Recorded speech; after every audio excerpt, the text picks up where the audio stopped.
This is Embodied from PRX and WUNC. I'm Anita Rao. $1.9 million. That's what one woman says it's cost her to survive in the U.S. without permanent legal status. That figure includes everything from wage theft to PTSD. And yet, it's incomplete. There are things that money cannot give you back. There is not a way for me to get the days that I have missed my family, the days that I have had a dignified life. Alix Dick fled to the U.S. from Mexico in 2011 and wrote a book about navigating life as an undocumented person. She links her personal story to research with help from a scholar. Time and again, when these studies have happened, it proves that individuals who are undocumented pay for themselves over time, right? So this myth of individuals coming in and taking an unfair share is just simply not true. The Cost of Being Undocumented in the U.S., just ahead on Embodied. Hi, I'm Alan and I'm obese. Can we have a show about being fat that isn't about all the things other fat and weight loss podcasts are about? I think I'm not hairy enough to be a bear. And he looked down at my stomach and goes, Right. "Oh, man." I struggle with my weight in many different ways. Come and listen to me struggle with it alongside other fat people on the show Tubby. You can find it wherever you find your tubcasts, your podcasts. Throughout the past year, the Trump administration has released a firestorm of immigration enforcement throughout the country. And in early January, the number of people in immigration detention was at an all-time high. But despite media reports of arrests and deportations, many Americans don't know much about the day-to-day lives of the undocumented folks who live here, and just how expensive it can be to be undocumented in this country. This is Embodied, our show about sex, relationships, and health. I'm Anita Rao. After more than a decade living in the U.S. without permanent legal status, Alix Dick calculated what it has cost her to survive, and that number is close to $2 million. In her recent book, The Cost of Being Undocumented, Alix and a co-author tell the personal stories behind these numbers and challenge misconceptions about life in the U.S. without legal status. Alix grew up in Mexico in a wealthy and loving family and thought she'd never have to leave. I'm from a city called Culiacan, Sinaloa. It's in Mexico. And unfortunately, I believe that people know about this city because of how dangerous it is and the cartel violence and things like that. But for me growing up, I was fortunate enough to grow up in the most loving and wonderful family. And I was privileged to grow up in a family where money was not an issue. My parents were very successful business owners and great investors, and they were doing a lot of different business and different fields. And my life seemed like a dream, and I thought that was life always that easy and always that loving, even though the city I lived in was never safe for me. My parents did a wonderful job kind of keeping me from it. But then life happens and tragedy hits sometimes and everything changed. Yeah, I want to ask you about that turning point. Around 2008, you were in college, the global economy was taking a downturn, and your dad unknowingly took out a loan from someone who was involved in the Sinaloan drug cartels. Things began to get really dangerous for your family. Tell me a little bit about that danger and how that changed y'all's day-to-day life. So my parents were doing big investments, and my dad was, as a business person, you think that you're doing business with business people who are legitimately like you are, right? And unfortunately, my dad made that mistake to trust people more than he should have. And we started losing business and losing our money. And in that result, in my parents being in debt with people who were involved laundering money for the cartel. So for a very long time, probably almost 2 years, my dad received death threats. And my mom and my dad did everything in their power to keep us away from it and keep us away from that information. But it got to a point where things got so bad and it got so dangerous that we had to make a decision. Tell me about the moment when you knew that you had to leave Mexico. Is there Is there a specific moment or situation that comes to mind? Yeah. So it's interesting to talk about the past in a very specific way because I feel that my brain kind of blur everything Mm, out yeah. in hopes to make me survive and make me kind of have a normal life. I believe that my brain is just trying to protect me, blurring out those memories. But for what I recall, my mom kind of sat us down, my siblings and I, and she pretty much gave us two options. One of those options was coming to the United States and meet us there. And the other plan was for us to wait until my mom could kind of figure it out certain things and logistics for our home and the cars and business that were still operating, even though that we were not making so much money as we used to. But both of those options included to have to leave home. But when they told us that we had to leave home, I'm thinking, okay, I'm gonna come back. I mean, my college is here, everything is here. So when I packed, I didn't even pack my laptop because Oh, I thought wow. I think I was so naive, which by the way, I miss the naiveness that I used to have, but I still had hope. And I believe the way that I pack, it was with hope, thinking that, okay, well, things are gonna get better. So at the moment when you left, you thought it was potentially going to be temporary. This was in 2011, and you and your younger brother came to the U.S. while your mom and older sister stayed in Mexico a while longer. You were 20, your younger brother was 9, and you both were on tourist visas. And you moved to Georgia where you stayed with a family friend initially. Tell me about what your expectations were at that point about what life in the US would be like. I know you'd been plenty of times before on vacation, but this was coming under really different circumstances. I believe that it was something very temporary. So when I came, I think my only expectation, and to be very honest with you, was to survive. Hmm. I didn't think, oh, I'm gonna come to United States for a better life, to make my dreams come true. None of that was a thing for me. And like you mentioned, I used to come to United States all the time, to Disneyland for almost every birthday and just for vacations. So the perception that I had of the United States was very different of what it was reality, especially for immigrants. I always thought that this country would bring safety to me. And unfortunately, it did, and it did not become the case. So, your older sister did join you and your brother in the US after several months, and the three of you began trying to build a life together.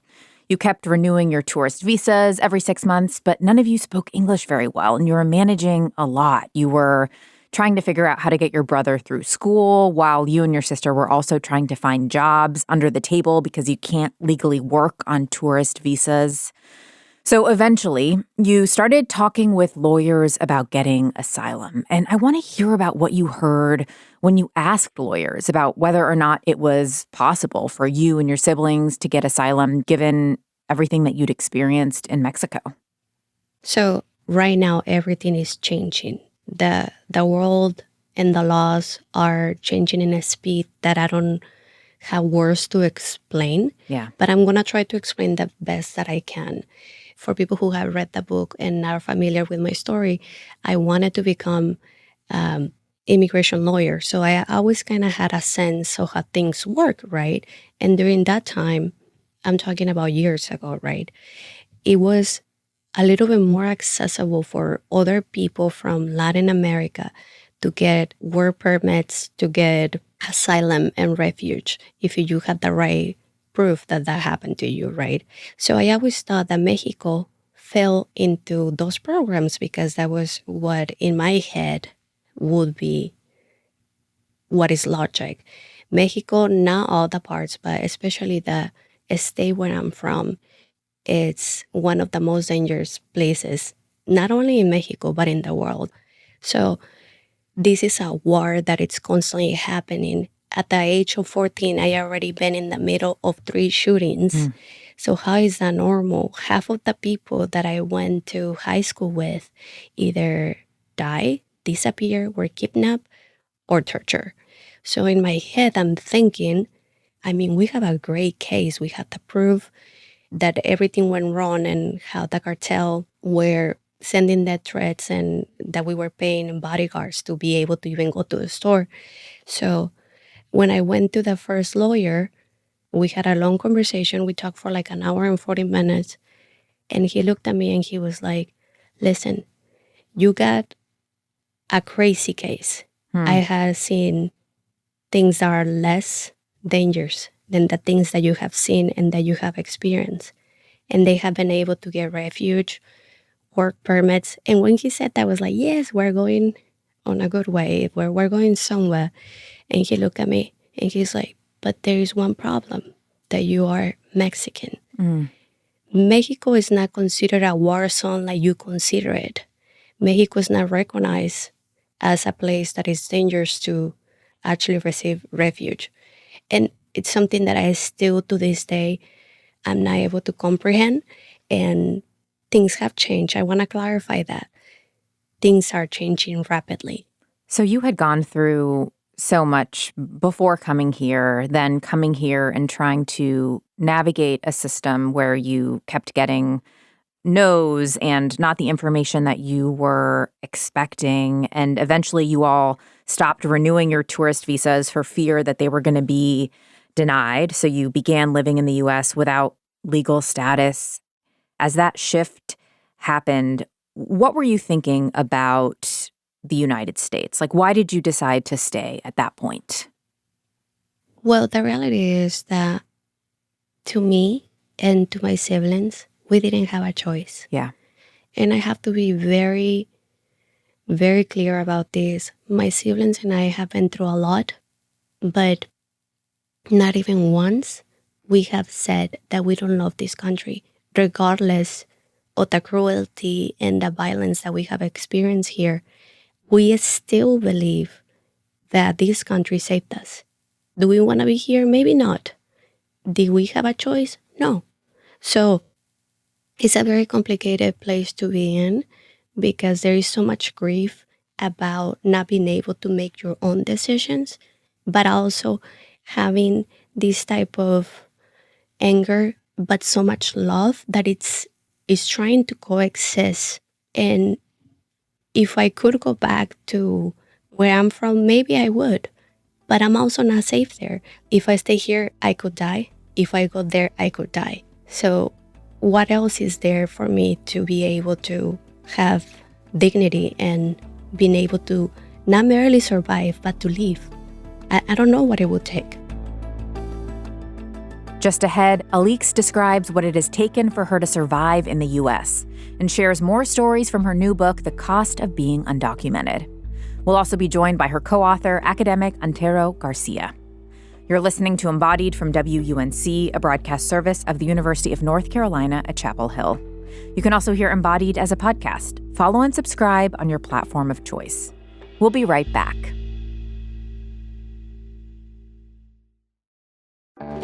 It's easy to know you want to make a change in your life, but it is hard to actually do it. How to Be a Better Human from TED is a podcast for when self-help feels too daunting or just not for you.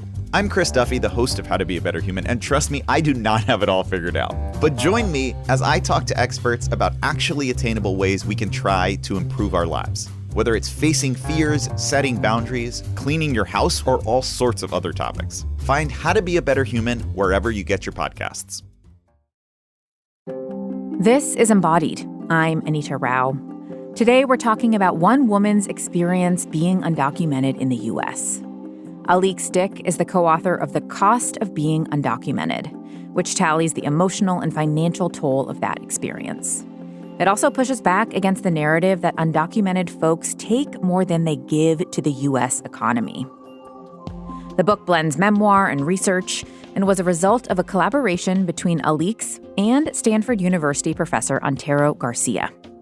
Alix and Antero first met in 2019, but their relationship did not start as a research collaboration. When we first met, Alix was my kid's nanny. My wife and I, which my wife did most of the work here, my wife and I had twins in 2019, and we were both working full-time and needed someone to take care of our kids. And Alix was the most qualified, the most caring, and was an amazing person to help us take care of our kids. 6 months into us working together, the global pandemic happened. And the world around my daughters closed down to essentially 3 adults, right? And that was really the world for my kids, was getting to know Alix. And so maybe as a little bit more context around this, if we think back to those early days of the pandemic, the language we regularly talked about were essential workers, right? The people who were keeping this country running and keeping our lives running. And in that way, Alix was absolutely essential to allowing our family to thrive. And as we continued to talk more, I learned more about her background, her immigration status, as she came to share with me, and really started to reflect on the ways that I was able to do research that was quote unquote about social justice. And the only reason my career was able to continue was by, using the work and expending the cost of the essential labor of Alix. And that really allowed me to start thinking more critically about some of the conversations that myself, but also I think the broader country weren't having at the time. That's so interesting to lay that out. And Alix, I'm curious about what that evolution was like from your perspective, like going from this professional, you had been a professional nanny, you had worked with many families, you had the experience of kind of getting to know a family and setting your boundaries. But how did this shift from a kind of employer-employee relationship into one in which you were having much more in-depth personal and intellectual conversations? Yeah. So I think I have always been a very open person, which better or for worse, that's just who I am. I don't know. And to me, this might be new information for people, but to me, I have never understood the stigma that it came with being undocumented. Being undocumented, it's something that happened to me, but that's not who I am. Mm-hmm. So I have found power in that truth, and I believe that I was very honest with them since I met them. And when he came to me with the opportunity to start doing research and working together, I was very honest with him and very open. And I was kind of hesitant because, at that time, there was a probably unseen power dynamics about how we were going to work together. And Antero did a wonderful job about bringing me in and also giving me a partner share more than anything else. And I think the credit should go to Antero when it comes to that. But it was hard. You were really clear early in the process that in doing research together about the experiences of being undocumented, whatever that would look like, you didn't want to be an anonymous research subject. You wanted to have your full name there. You wanted to be a co-author. Talk to me about why you made that choice given the risks. Yeah. Antero was very clear with me. He was like, we don't have to do this. You don't want to do this? Let's not do that. Do you feel unsafe? Let's not do that. So until this day, he always goes for what I say or what I believe is safe. When we started working, he gave me the option, should we do this anonymously so you can be somehow safer? And I said, no, because do I want to do this job? If you ask me, and my honest answer is no, I don't want to do this. I think I'm putting myself in so much danger, but I do believe that we have difficult callings in life, and unfortunately, this is what I have to offer. And if that means putting myself in risk, but bringing awareness and bringing a little bit of light or hope in these times, then I'm going to have to make sacrifices. I actually believe that if I did it anonymously, it wouldn't have the impact that it has now, because then it would only comply to what they're trying to do, which is erase us. And if you take my name out, you are starting to erase me too. And that's what I'm fighting for people to have a dignified life, to have their right to live. And because of that, my name is so necessary in this process. Yeah, that makes a lot of sense. I want to turn now to some of the content of the book. It's a memoir focusing on Alix's story, but it is framed through this lens of looking at the cost of being undocumented. And Antero, I want to start with you to hear about why this idea of cost in particular was so interesting and why you thought that that was a good frame for the story. Yeah, I think so. One, this is my own professional dig at economists. Economists always get to write these books, right? You get the economist who quote unquote explains the phenomena of parenting or of gender dynamics in the workplace. So take that economist. I too have a PhD. Was part of the kind of jokey sentiment of this. But in the kind of capitalist-driven world we live in, the ways we think about costs play a substantial factor in our daily decision making. And it was actually in one of our first conversations, one of our first platicas, that Alix was reflecting on the role of not having a social security number and talked about the ways that this country still knows who she is, right? If they, with a driver's license, with an ITIN, if the forces in this country wanted to come and find her, they can come and find her, unfortunately. And that's become even more apparent in this present day.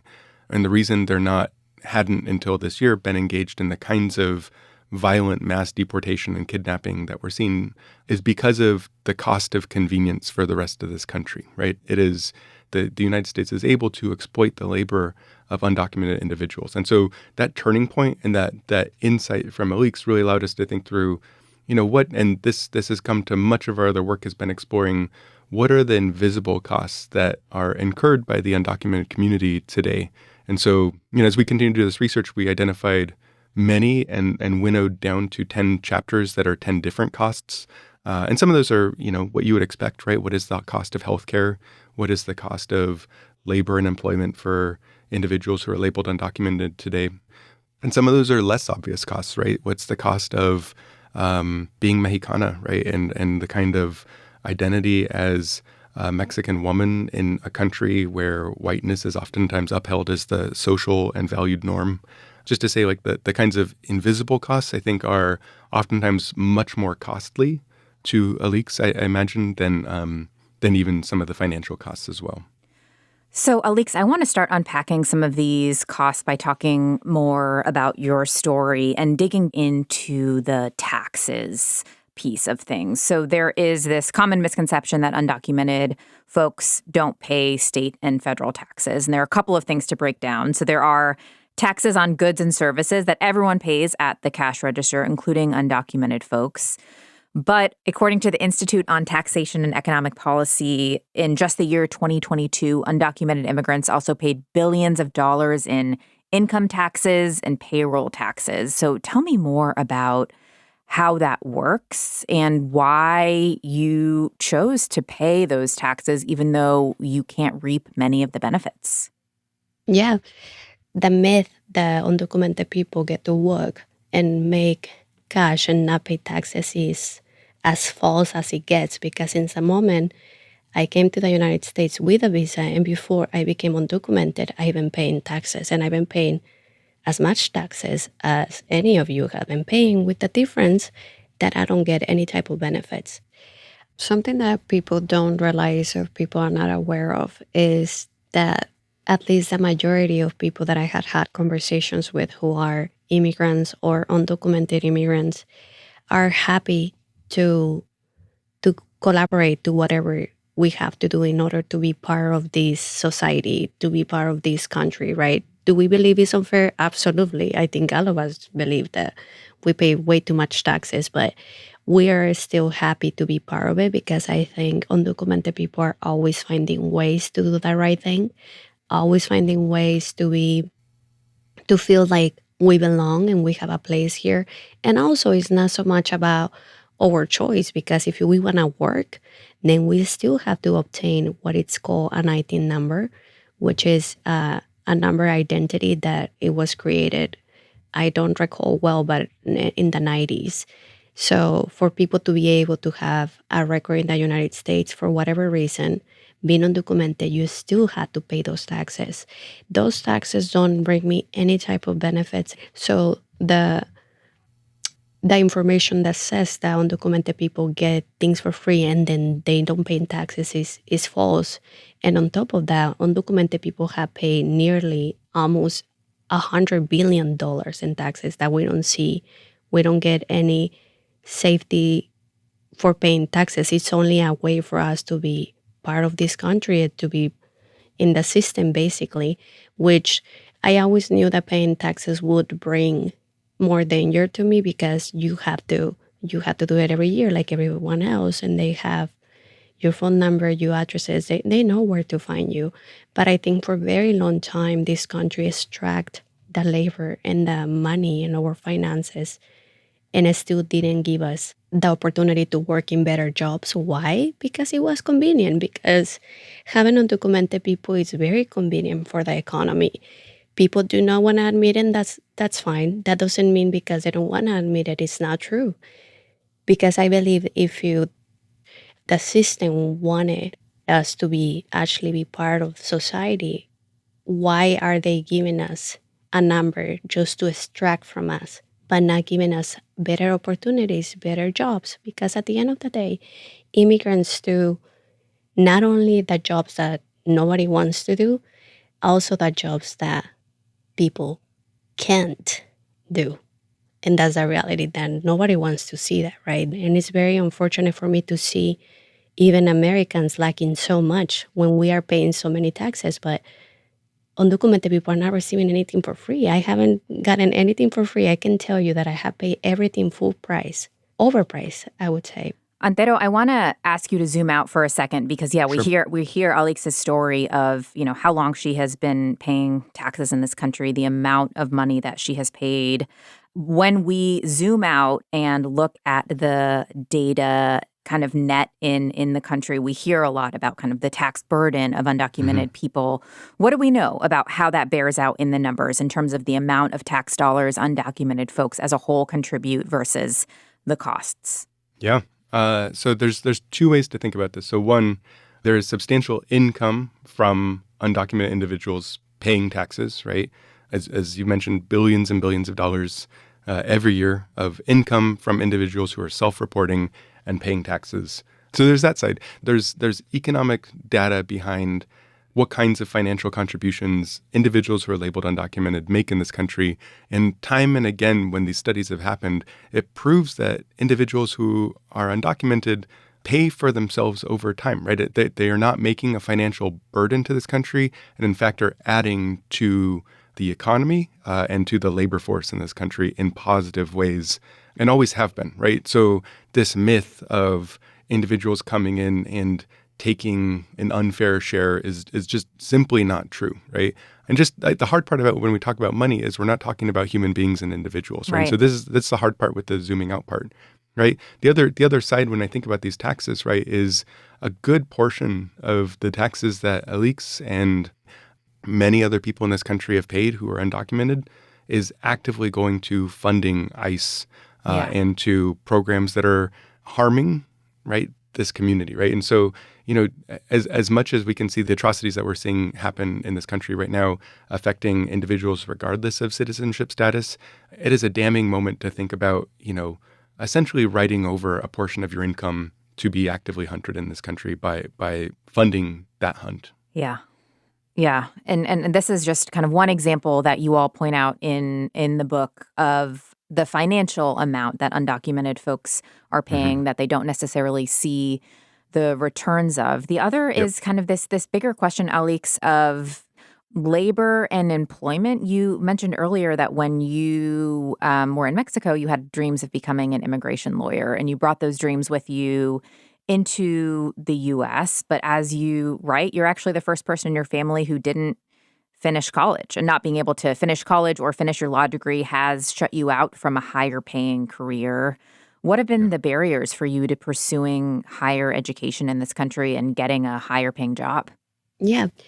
So in order for an undocumented person to get enrolled in a college, it's an incredible difficult job. You actually can if you have the money to pay out of pocket.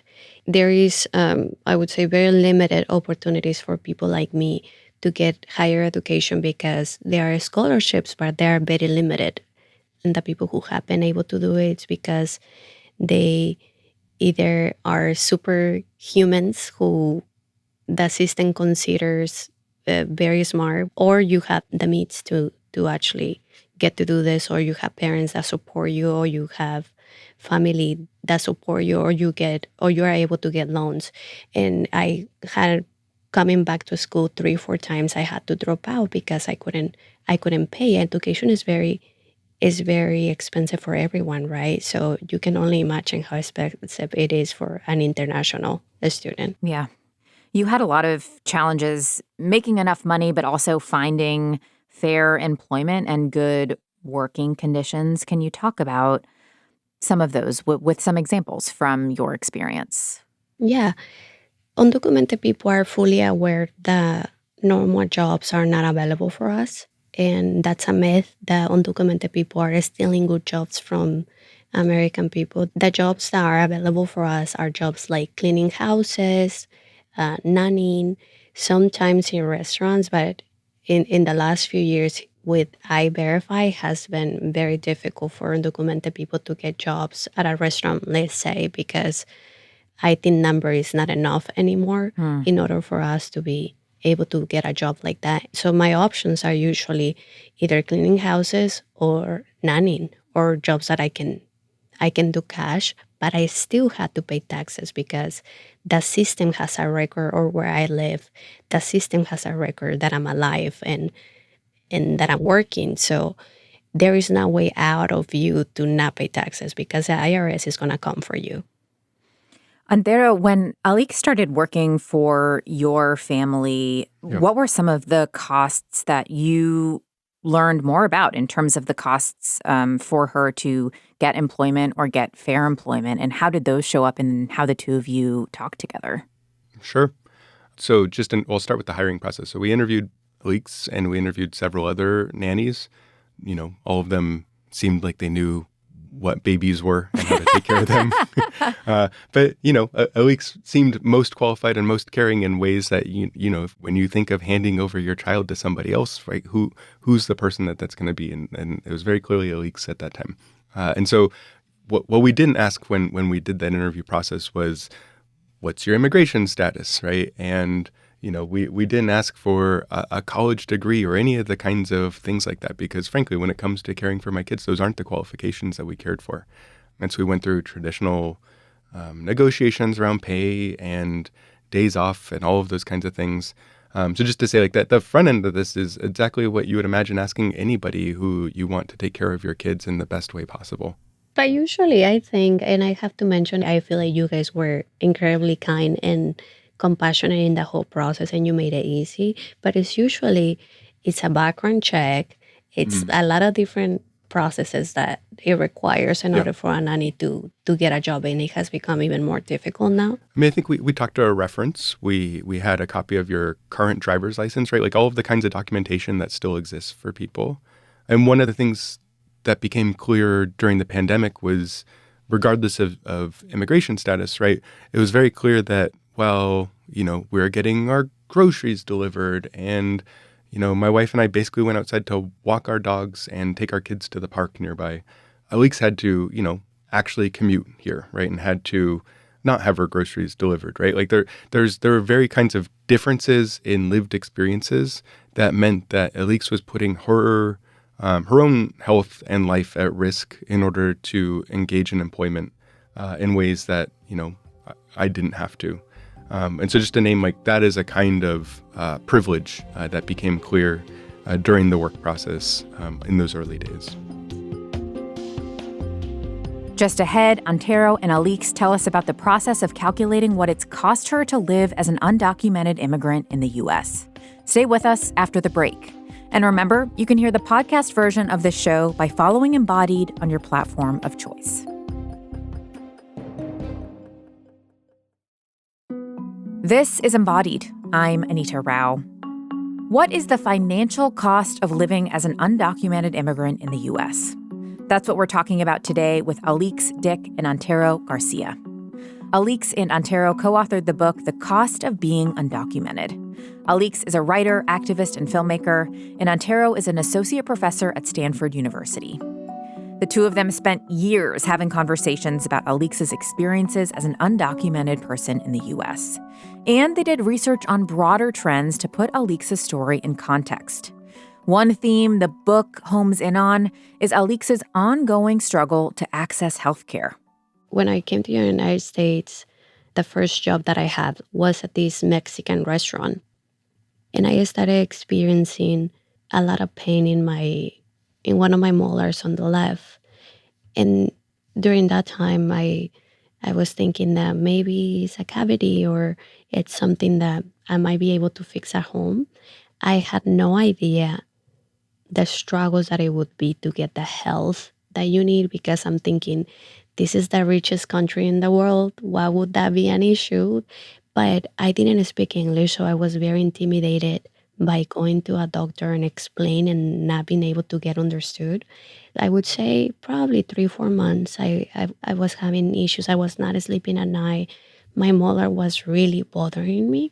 And I was like, I cannot keep doing this. I have to do something. So I went to a clinic that was close to the Mexican restaurant where I was working. And when I got there, I was just desperate, thinking, okay, they might take the molar out, whatever you need to do. I just need to get rid of this pain. And the dentist took me in, and as soon as he saw me, I could see in his face that he was concerned. And he told me, look, you have a really bad infection that even if I take the molar out, the infection, I think, is so deep in your gums that I'm afraid that we're going to have to do other procedures. It's really bad. And I was like, oh, that's fine. If you need to cut my head off, take it off. Whatever you need to do, like, I'm not afraid. Like, take me in. And I was really enthusiastic about hearing somebody validating my pain. He was like, okay, let's put your information in. Let's try to get a better health insurance, because the health insurance that comes from your work doesn't cover dental work. It only covers ER situations. And I had no idea, because I'm like, why is the IRS taking money from my healthcare and I'm not able to get anything from it? So what's the point of it? Isn't this an emergency? And he was like, no, that's not how it works. And in order for me to get the help I needed, I believe it was like, I don't recall well, but it was almost $2,000. But I was there for almost 2 hours looking for different resources. The receptionist was so kind to call to different insurances, to call even companies that will make a loan for me to get the help that I needed, because it was so bad that they got so concerned that they wanted to help me, but nothing worked and they weren't able to help me. And he ended up sending me to the pharmacy just to get some painkillers, and that's about it. So another month or 2 months passed by. I don't remember how much time it passed. And every single day, it only got worse. One day I woke up and I was hearing this very weird noise in my ear that was like, ding, like very weird. I don't know what it was. And I felt wetness around my ear, and I touched and I had blood. And it seemed like my hearing, something exploded inside of me. So I was rushed to the emergency room. Emergency room, where they're supposed to take me, right? That's at least what the doctor told me. So when I got there, they told me the infection, you got very lucky that the infection didn't get to your brain. It almost did, but it got to your hearing. So I didn't lose 100% of my hearing, but I lost a very big percentage of my hearing, and I never be able to get it back. And all of that was because when I needed help that I was paying for, because that's supposed to come from your insurance, that didn't work. And it breaks my heart to know that not only undocumented people go through this. It's not only us, it's also American people. I fully understand, and I empathize with that. But when it comes to undocumented people, you get into a corner where there is not options for you. Yeah. Absolutely no options. The extra kind of thing you point out in your story is you're kind of stuck. In addition to not having the health insurance, you also are not able to access credit cards. So you don't have the ability to put things on credits. There are so many other additional experiences that you have that make it even harder to pay for any kind of health care. Yeah, and that's people think it's only one thing, but it's all the layers. It's like an onion, right? Even the dentist was like trying to make me understand maybe we can get a loan, and I'm like, no, I actually cannot get a loan because loans are very difficult to get for undocumented people. But if you get them, the interest rates are so high, it's just ridiculous. And I'm actually in a lot of debt because of that. It's like an onion because it'll make you cry also. Well, yeah. I mean, Antero, I would love for you to give us a sense of, obviously there are so many people in this country who don't have access to good health care, who have a lot of medical debt. Do you have a sense of how undocumented folks' experiences accessing health care does compare to people with legal status? Mm-hmm. It's worse. That's my professional opinion. Their access is worse and places their lives at more risk, right? Just to be very direct about it, right? So Alix mentioned emergency rooms, and oftentimes that is one of the few places, depending on the state you're in, where individuals who are labeled undocumented actually receive any kind of medical care, right? We talked to some physicians for this book, and it was clear, like during the early days of the pandemic, that some of the earliest victims that were showing up in states were undocumented laborers who were being exposed to the coronavirus because they were essential labor, right? So we can think through those kinds of health risks, right? And I think, some of the more visceral experiences are what Alix writes about in a different part of this book, where, again, seeking dental care here in the blue state of California, Alix was denied in a very similar way from dental insurance, and ends up going into the back of the equivalent of a hair salon and finds a dental chair from someone that she doesn't know whether or not they're an actual dentist who performs a tooth extraction and root canal by paying cash up front, right? In this kind of underground setting that is wild that it exists in this country today.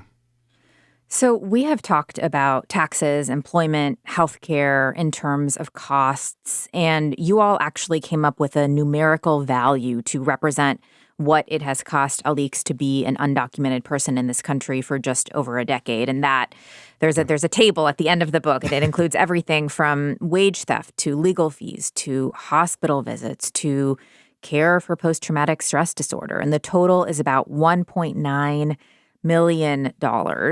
Antero, how did you all find numerical values for some of these costs that are harder to pinpoint, like psychological and emotional costs? Tell me about that process.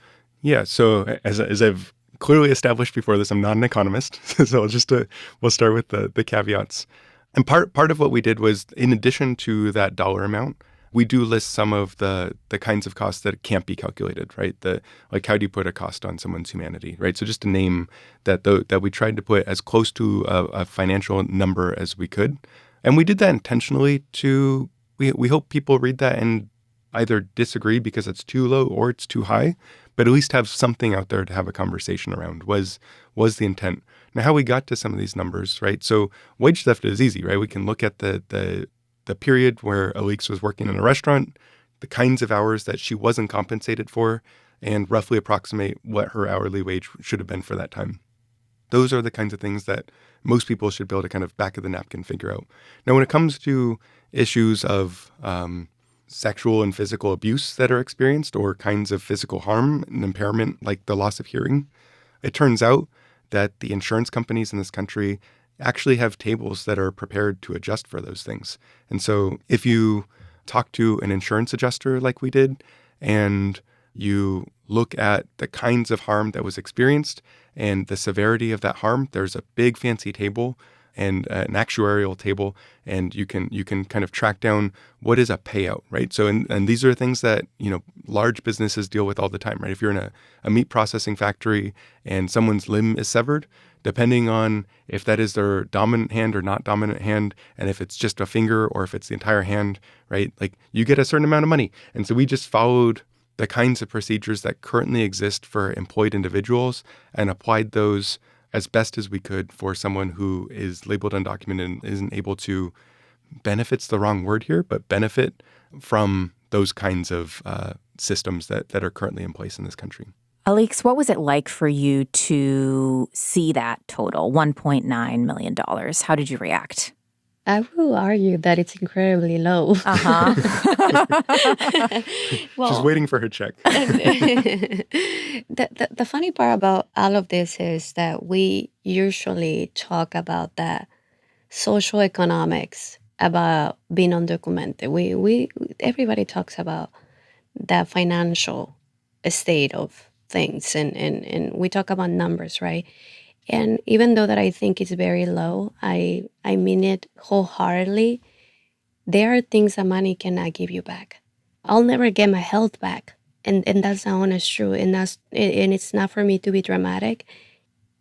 There is not a way for me to get the days that I have missed my family, the days that I have had a dignified life, and that's why for me in my head, of course, the economics are so important, and that has been so complicated for me to be able to survive in this country. It's been very difficult.